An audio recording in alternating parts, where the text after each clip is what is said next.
এই মুহূর্তে আমরা আছি মৌলভীবাজার শ্রীমঙ্গল। আপনারা ইতিমধ্যে দেখতে পারা আমরা একটা লাইভে ঢুকছি, সেই লাইভে আপনারা সরাসরি দেখতে পারা ক্যাপশনও লেখা আছে যাদের সন্তান হচ্ছে না, দুশ্চিন্তায় কোনো কারণে, সেই বিষয় নিয়েও কিন্তু আমরা এই মুহূর্তে লাইভে ঢুকছি দীপশিখা সেই সেন্টারের সামনে এই মুহূর্তে আমরা আছি। তো আমরা একটু বাঁধার চেষ্টা করবো যারা চিকিৎসা নেওয়া তাইরা সেই দীপশিখাত, তো যারা সন্তান না অনেকে কিন্তু সন্তান ফাইরা না সিলেটের বিভিন্ন জায়গাতে কিন্তু এই জায়গাতে তারা অবস্থান করে। তো এই যে চিকিৎসা উন্নত মানের চিকিৎসা আপনারা ফাইরা আসলে কতটুকু বালা চিকিৎসা ফাইরা ফেলা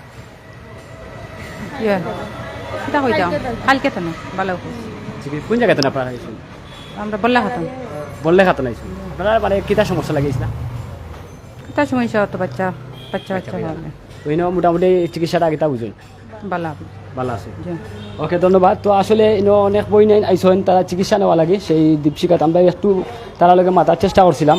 আর আসলে অনেক বড় একটা প্রজেক্ট সিলেট বিভাগের বিভিন্ন জায়গা থেকে তারা আইরা তারা চিকিৎসা নিরা। তো আমরা একটু তারা লগে আবারও মাতার চেষ্টা করবো, আমরা একটু বাইরে একটু মাতার চেষ্টা করি।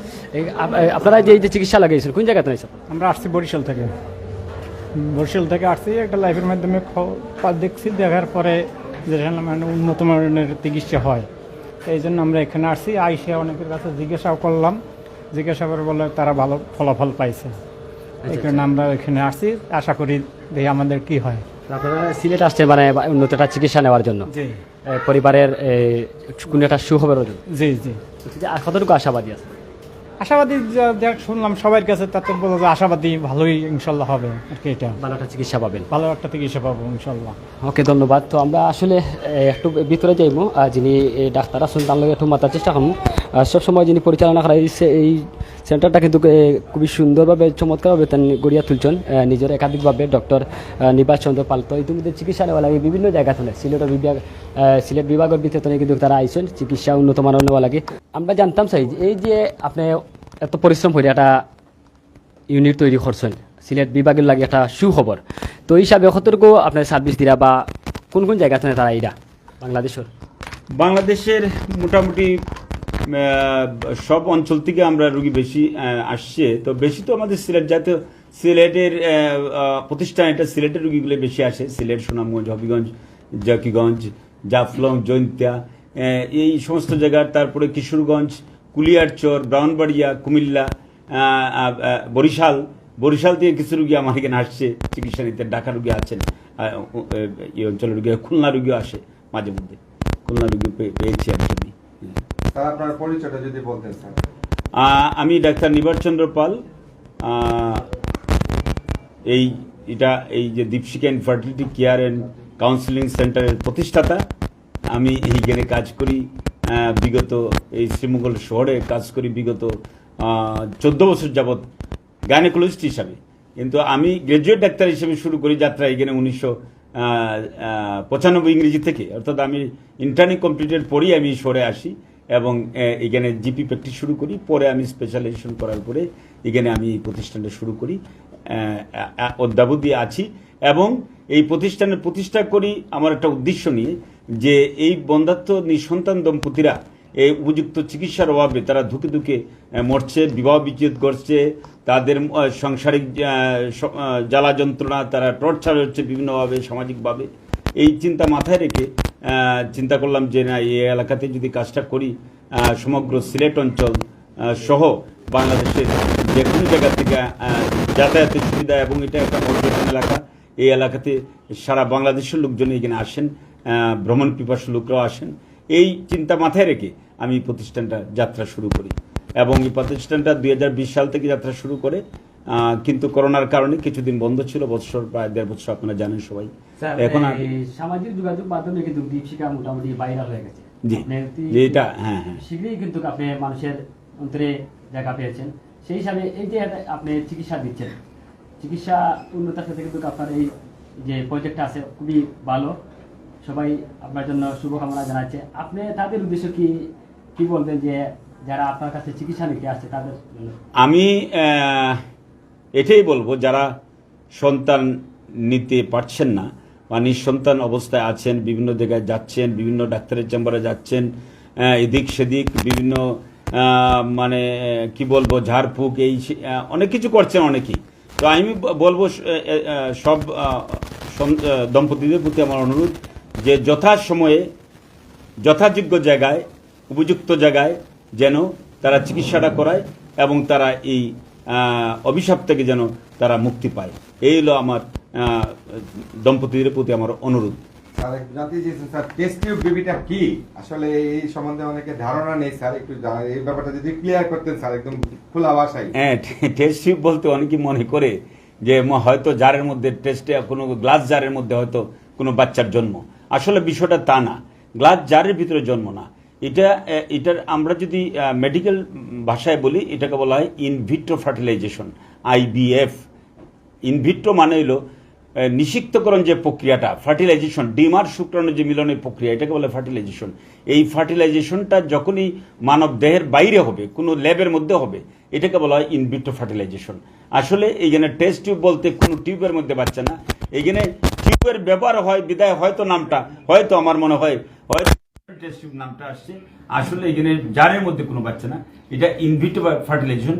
ফার্টিলাইজেশনটা দেহের বাইরে হয়, ভ্রূণ তৈরি হয়। এই ভ্রূণটাকে আমরা মায়ের গর্ভথলিতে আমরা প্রতিস্থাপন করি। এখান থেকে নর্মালি যেভাবে বাচ্চা বড় হয়, 9 মাস 7 দিনে বাচ্চার জন্ম হয়, এভাবে বাচ্চার জন্ম হয়। বাচ্চার জন্ম নর্মালি হইতে পারে, সিজারিয়ান সেকশনও লাগতে পারে, সবকিছু স্বাভাবিক প্রেগনেন্সি যেভাবে হয় একই নিয়মে বাচ্চা বড় হয়।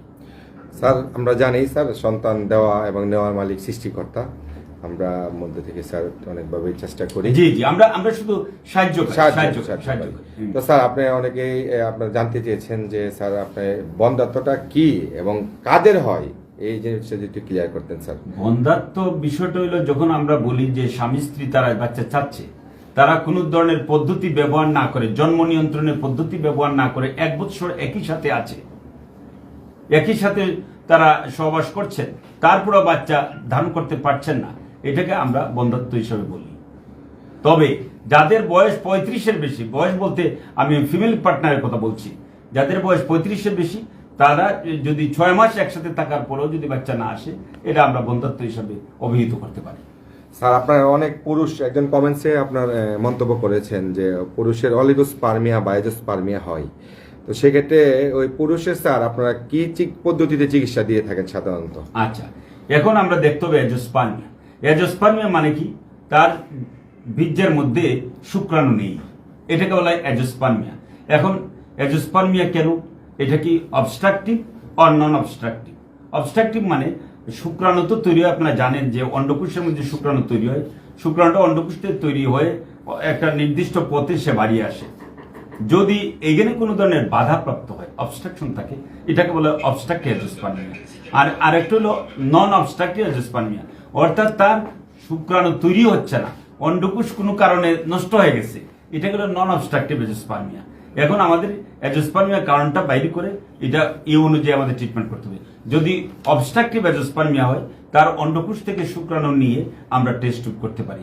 নন অবস্ট্রাকটিভ এজোস্পার্মিয়া ক্ষেত্রে আমরা মাইক্রোটেসি করতে পারি। মাইক্রোটেসি, টেস্টিকুলার স্পার্ম এক্সট্রাকশন, এটা আন্ডার মাইক্রোস্কোপ ভালো সেমিনিফারাস টিউবের মধ্যে শুক্রাণুগুলো থাকে, সেমিনিফারাস টিউবগুলো আমরা কালেকশন করে আমরা পরীক্ষা করে এখান থেকে শুক্রাণু বাইর করে আমরা টেস্ট টিউবে যেতে পারি। স্যার আপনার লোকেশনটা অনেকেই জানতে চাচ্ছে, একদম লোকেশনটা স্পেসিফিক যদি বলেন স্যার। সিলেট থেকে যদি কেউ আসতে চায় কিভাবে আসবে, বা সিলেটের বাইরে থেকে কি আসতে চাইলে কিভাবে আসবে, ঠিকানাটা যদি স্যার একটু পূর্ণাঙ্গ ঠিকানাটা আপনি বলেন। আমার সেন্টারের নাম হলো Dipshikha infertility care and counselling centre, ST tower, college road, Sreemangal. এটা রেলপথে যদি আসে, রেল স্টেশন থেকে হাইটে আসলে 5 মিনিট, বাস স্টেশন থেকে হাইটে আসলে 5 মিনিট, একবারে খুবই সেন্টারে। কলেজ রোড বললে সবাই চিনবে, এটা 7তলা বিল্ডিং, সবাই চিনে, পরিচিত জায়গা। স্যার বন্ধাত্ব চিকিৎসার একটি অন্যতম পদ্ধতি হলো IUI পদ্ধতি। IUI পদ্ধতি সম্বন্ধে যদি বলেন এটি কিভাবে? IUI পদ্ধতি আমরা যারা স্বামী স্ত্রী একসাথে থাকছে, 1 বছর 2 বছর 3 বছর 4 বছর মেলামেশা করছে, তাদের ডিম ভালো আছে, তার স্ত্রী ডিম্বাণু আসছে, ডিম্বনালী ভালো আছে, শুক্রাণুর অবস্থাও ভালো আছে, কিন্তু বাচ্চা হচ্ছে না, আনএক্সপ্লেন যদি বলি আমরা এটাকে বলতে পারি, সবকিছু ভালো কিন্তু হচ্ছে না, এই ক্ষেত্রে আমরা IUI সাহায্য নিতে পারি। IUIটা কি? IUI হলো স্বামীর বীর্যটাকে ওয়াশ করে পরিষ্কার করে যেগুলা ভালো শুক্রাণু আছে এগুলাকে জরায়ুর ভিতরে আমরা বিশেষ ক্যানুলার মাধ্যমে দিয়া দিই, এটাকে বলা হয় আইইউআই মানে ইন্ট্রা ইউটেরাইন ইনসেমিনেশন, জরায়ুর ভিতরে বীর্যপাত, জরায়ুর ভিতরে বীর্যপাত। স্যার আমরা বন্ধ্যত্ব জানি দুই প্রকারের, একটা হলো আপনার প্রাইমারি সাব ফার্টিলিটি এবং secondary sub fertility. Primary sub fertility বলতে কি বোঝায় এবং সেকেন্ডারি সাব ফার্টিলিটি বলতে কি বোঝায়? প্রাইমারি সাব ফার্টিলিটি বলতে সে তার কোনো দম্পতি, তার স্ত্রী কোনো সময় গর্ভবতী হচ্ছে না, কোনো সময় গর্ভবতী হয় নাই, এইটা হলো প্রাইমারি। আর সেকেন্ডারি হলো যে গর্ভবতী হয়েছে, বাচ্চা জীবিত থাকতেও পারে, নাও থাকতে পারে, নষ্ট হয়ে যেতে পারে, মারা যেতে পারে, কিন্তু এরপরের বাচ্চা হচ্ছে না। This is call secondary. আচ্ছা স্যার, আইওআই কয়বার করা যায় স্যার? আইওআই আপনি 1 থেকে 6 বার পর্যন্ত করা যায়।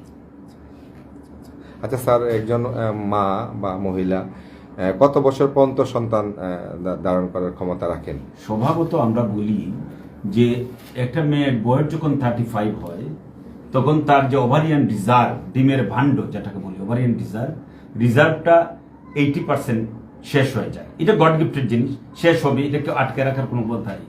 যাদের বয়স 40 হয়ে গেছে তারা প্রায় 90% ডিম শেষ হয়ে যায়। যাদের বয়স 45 তাদের 100% ডিম শেষ হয়ে যায়। অর্থাৎ 45 পর্যন্ত মেয়েদের ক্ষমতা থাকে, তবে 40-এর পরেই মেয়েদের বাচ্চা দেওয়ার ক্ষমতা একবারে কমে যায়, ডাউনের দিকে থাকে। স্যার টেস্ট টিউব বেবি বলতে অনেকে মনে করে যে টিউবটা মনে হয় টিউবের ভিতরে মনে হয় বেবিকে রাখা হয়। আসলে টেস্ট টিউব বেবিটা কি, কি প্রক্রিয়া এটা করা হয়? এটা প্রক্রিয়াটা হলো এটা একটা লং জার্নি। এটা হলো প্রথম আমরা সিলেকশন করব, আমরা পরীক্ষা নিরীক্ষা করব, তার হিস্ট্রি নিব, তাকে এক্সামিনেশন করব, তার ইনভেস্টিগেশন করব। পরীক্ষা নিরীক্ষা করার পরে যখন আমরা সিদ্ধান্ত নিলাম যে হ্যাঁ ওই কাপলের টেস্ট টিউব লাগবে, তাকে আমরা জানাই দেবো যে আপনার টেস্ট টিউব লাগবে, টেস্ট টিউব ছাড়া আপনার কোনো দ্বিতীয় কোনো পথ নাই বাচ্চা নেওয়ার। তখন আমরা সিলেকশন করলাম, সিলেকশন করার পরে তাকে আমরা এই প্রথম দিকে আমরা ওরাল পিল খাওয়াই। ওরাল পিল আপনারা জানেন যে বাচ্চা না আসার জন্য। আবার আমরা যে বন্ধ্যাত্ব রোগীদেরকে প্রথম রেডি করি তখন কিন্তু ওরাল পিল খাওয়াই রেডি করি। ওরাল পিল খাওয়ানোর পরে তার পিরিয়ড হওয়ার পরে তার আমরা রক্ত পরীক্ষা করি যে তার যে সমস্ত হরমোন যে লেভেলে থাকার কথা এগুলো আছে কিনা। যদি থাকে তখন আমরা তার মাসিকের দ্বিতীয় দিন থেকে ডিম, প্রচুর পরিমাণে ডিম যাতে আসে, বেশি পরিমাণে ডিম যেন পাই আমরা ডিম বেশি পাইলে সুবিধা কি, একসাথে আমরা 8টা 10টা 12টা ভ্রূণ তৈরি করতে পারি। কারণ যত ভ্রূণ তৈরি করব এটা কাপলের জন্য লাভ। কারণ একবার ট্রান্সফার করার পরেই যে তার বাচ্চা আসবে তা নিশ্চিত না। আমরা যদি বাচ্চা যদি না আসে তাহলে 1 মাস 2 মাস পরে আবার ট্রান্সফার করলাম, অথবা বাচ্চা যদি আসেও তাও 1-2 বছর পরে আবার সে বাচ্চা নিতে পারবে। ভ্রূণগুলো আমার কাছে জমা থাকবে। এটা ক্রায়ো প্রিজার্ভেশন বলি আমরা, ক্রায়ো প্রিজার্ভ করে রাখতে পারবো। এটা আমরা লিকুইড নাইট্রোজেনের মধ্যে রাখি -196 ডিগ্রি টেম্পারেচার, তাপমাত্রায়। এটা 12-14 বছর থাকবে, কোনো ধরনের কোনো সমস্যা ভ্রূণের হবে না। স্যার অনেকেই মনে করে আপনি একজন বন্ধ্যাত্ব স্পেশালিস্ট, আসলে আপনি বন্ধ্যাত্ব স্পেশালিস্ট, কিন্তু বন্ধ্যাত্ব রোগীর বাইরেও কি আপনি সাধারণ যে গাইনো রোগী আছে বা আমাদের আছে এই রোগীদেরকে আপনি দেখেন কিনা? একজন প্রশ্ন করেছেন। যেহেতু আমি গাইনোকোলজিস্ট, আমার প্রথম পরিচয় গাইনোকোলজিস্ট, তারপরে ইনফার্টিলিটি স্পেশালিস্ট। তো যেহেতু আমি গাইনির ডাক্তার, এই কারণে আমি গাইনির যে অন্যান্য সমস্যা আছে এগুলো দেখি, অপারেশনও করি এবং সাথে আমার ইনফার্টিলিটির কাজ করি। আর নতুন একটা সংযোজন আমার, এটা হলো কসমেটিক গাইনোকোলজি, অর্থাৎ রিজুভাইনেশন অফ দি ফিমেল অর্গান। এই কাজটা শুরু করছি। আপনার দর্শকদের সুবিধার জন্য আমি আগেই জানাই দিলাম যে এই কাজটা কিছুর মধ্যে শুরু হবে। আপনারা যারা এই সমস্যা ভুগছেন, যৌন সমস্যা ভুগছেন, এই যৌন সমস্যার সমাধানের জন্য আপনারা এখানে আসতে পারেন। স্যার আমরা বন্ধ্যাত্বের বেশ কয়েকটা কারণ দেখলাম, এর মাঝে অন্যতম কারণ দেখলাম পিসিওএস বা পিসিওডি। আসলে স্যার এটা কেন হয় এবং এটা কি? এটা পিসিওএস কেন হয়, এটা বিরাট একটা হিস্ট্রি, এটা কজ টোটালি নট নোন। এটা একটা হরমোনাল ইমব্যালেন্স বেসিক্যালি হয় এবং ওভারিটাতে রিজার্ভ ঠিক থাকে, ওভারি মানে ফলিকল কাউন্ট ঠিক থাকে। কিন্তু এখান থেকে যে ডিমটা রিলিজ হবে প্রতি মাসে ডিমটা রিলিজ হওয়ার জন্য যে এনভায়রনমেন্ট, যে হরমোনাল এনভায়রনমেন্ট থাকা দরকার, এই হরমোনাল এনভায়রনমেন্টটার এখানে একটা ইমব্যালেন্স থাকে, যার কারণে ডিম প্রতি মাসে আসে না। এর জন্যই তাদের প্রতি মাসে মাসিক হয় না এবং বাচ্চা আসতে তাদের দেরি হয়। স্যার আপনি আসলে বন্ধ্যাত্ব স্পেশালিস্ট, কিন্তু আমাদের একজন মা প্রশ্ন করেছেন যে মেয়েদের একটি কমন রোগ হলো অনিয়মিত মাসিক। অনিয়মিত মাসিকটা কেন হয় একটু জানতে চেয়েছেন, যদি একটু উত্তর দেন। অনিয়মিত মাসিকের অনেক কারণ আছে, একটা বিরাট লিস্ট আছে অনিয়মিত কারণ। এর মধ্যে অনিয়মিত মানে হলো আমাদেরকে ধরে নিতে হবে যে মেয়ের অনিয়মিত পিরিয়ড হয় এর মানে ওভুলেশন তার অনিয়মিত হয়। মাসিক 90% মাসিক হলো ওভুলেটরি মেনস্ট্রুয়েশন।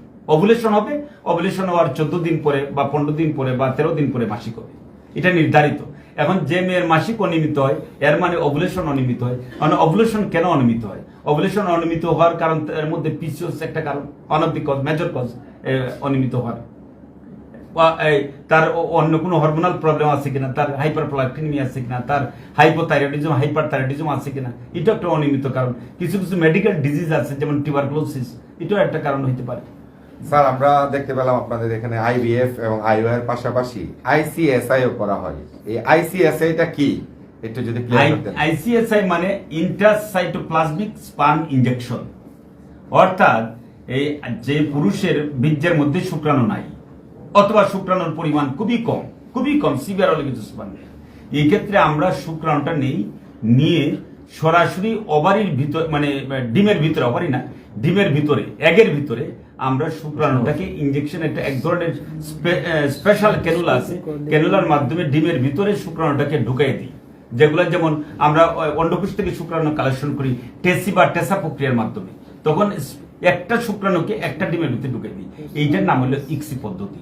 ইক্সি পদ্ধতি করার পরে পরবর্তী যে স্টেপগুলা নর্মাল যেভাবে আইভিএফ করি একই নিয়মে আইভিএফ করি। স্যার একজন জানতে চেয়েছেন যে পিসিওএস বা পিসিডির জন্য কি ল্যাপারোস্কোপির কোনো প্রয়োজন আছে? ল্যাপারোস্কোপি, হ্যাঁ, আমরা পিসিওএস এর প্রথম যে জিনিসটা করি এটা হলো lifestyle modification and lifestyle modification by exercise and diet control. আমরা তাকে কিছু ডায়েটের অ্যাডভাইস করি, ডায়েটিশিয়ানের কাছে অনেক সময় আমরা রেফার করি, ডায়েটিশিয়ানের কাছে যায়, তারা ডায়েট লিস্ট দিয়ে দেয়। আমরা এক্সারসাইজের কথা বলি যে প্রতিদিন যেন নন ওয়েট বিয়ারিং এক্সারসাইজ, প্রতিদিন যেন একটু হাঁটে বা সুইমিং করে সাঁতরায়, এইগুলো করি। এগুলো আমরা 6 মাস 8 মাস দেখি, দেখার পরে তার অনেক সময় আমরা এই সাথে মেটফর্মিন জাতীয় একটা ওষুধ আছে, আপনারা জানেন ডায়াবেটিসের ওষুধ। আসলে এটা আমরা এই ক্ষেত্রে বন্ধাত্বের ক্ষেত্রে পিসিওএস এর ক্ষেত্রে ব্যবহার করতে পারি। অনেকেই এটা মনে করে যে আমরা যখন প্রেসক্রিপশন করি মনে করেন যে ভুল করে হয়তো লিখছি কিনা, দৌড়ে আসে স্যার আমাকে ডায়াবেটিসের ওষুধ দিয়ে দিচ্ছেন। আসলে এটা ডায়াবেটিসের ওষুধ ঠিকই, কিন্তু পিসিওএস চিকিৎসায় এই ওষুধটা ব্যবহার করা হয় মেটফর্মিন। এটা বিভিন্ন নামে বাজারে পাওয়া যায়, বিগ মেট, কমেট, গ্লাইমিন, এই বিভিন্ন নামে পাওয়া যায়।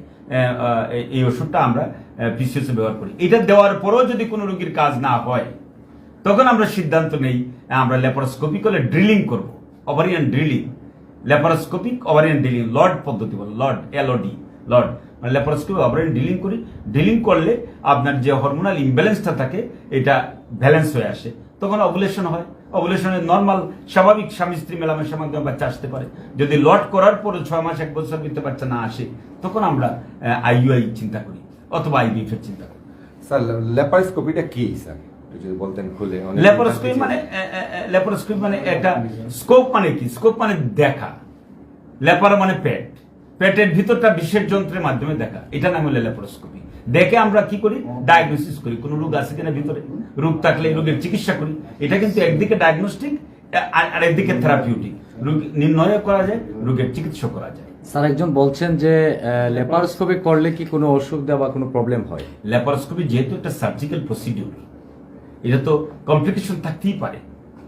আসি আমরা ভাত খাই, ভাতের কমপ্লিকেশন আছে না, তো এটা একটা চিকিৎসা পদ্ধতি, হইতেই পারে, কিন্তু স্বভাবত কোনো ধরনের কোনো প্রবলেম হয় না। স্বভাবত যারা ল্যাপারোস্কোপি এক্সপার্ট স্বভাবত হয় না। স্যার আপনার কাছে শেষ প্রশ্ন।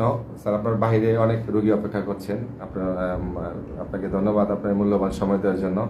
আপনার সময় আমরা নষ্ট করতে যাচ্ছি না। আমরা একটা শেষ প্রশ্ন করতে চাই, সেটি হলো যে বন্ধাত্ব রোগীদের আপনি কি পরামর্শ দিবেন, কি করণীয়, স্বামী এবং স্ত্রী উভয় কি করতে পারে? এবং আমি বন্ধাত্ব রোগীর প্রতি আমার একটা অনুরোধ থাকবে, যেখানে সেখানে দৌড়াদৌড়ি না করে, ঝাড়ফুঁক এই সেই এই এদিক সেদিক ঘোরাঘুরি না করে আপনারা উপযুক্ত ডাক্তারের কাছে গিয়ে উপযুক্ত পরামর্শ নিয়ে ঠিক পথে থাকবেন। এদিক সেদিক না গিয়ে আপনারা উপযুক্ত চিকিৎসা নেবেন, যাতে আপনারা যথাসময়ে বাচ্চা নিঃসন্তান দম্পতি অভিশাপ থেকে মুক্তি পেতে পারে। স্যার স্যার আপনাকে অসংখ্য ধন্যবাদ আমাদেরকে সময় দেওয়ার জন্য। স্যার আপনাকে আমরা আর বিরক্ত করব না।